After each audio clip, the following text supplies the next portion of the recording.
Hello, this is group 23, and we're going to be doing assignment number 1 for our biostatistics class. We're doing normal distribution.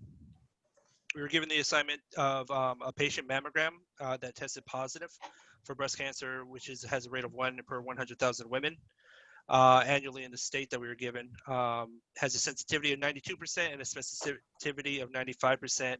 And if our patient asks us, does she have breast cancer, what is the answer we're going to give them? We're going to discuss it now.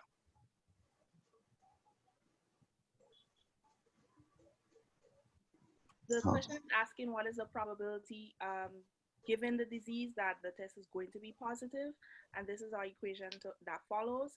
And from the probability of our sensitivity, we can get the actual sensitivity by minusing that from 1. Specificity, very similarly, get the specificity by minusing 0.95 from 1.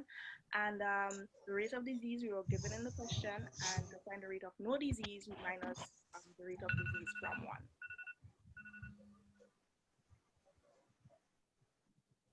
All right, so we put that into a contingency table. We basically tabulate disease versus no disease, and test versus test positive versus test negative. Next slide. And so over here, we're seeing again, the main thing to look at is the probability of disease and positive test, and the probability of a positive test. And we see here that the 1 out of 1,000 is referring to the prevalence.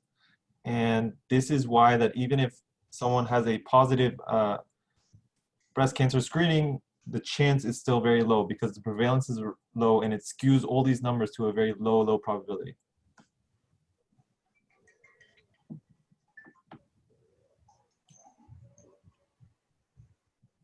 Okay, so the answer, it can also be found through a shortcut. It's, as you can see, you have the probability of disease given the test is positive, and that can be written as a shortcut of probability A given B.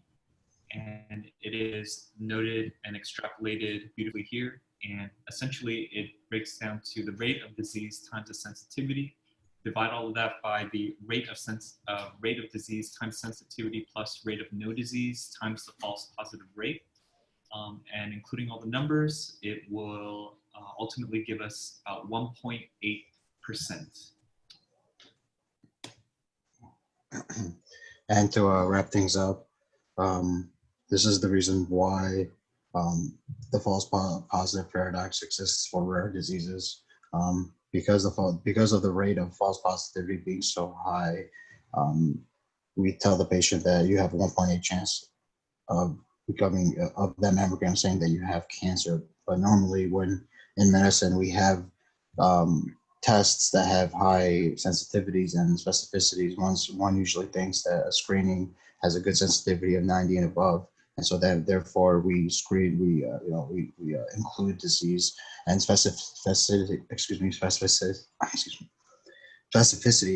of above 90 also tells us that once it's negative, then that means patient has no disease. So therefore, this is why the false positive being so high creates a paradox for rare diseases.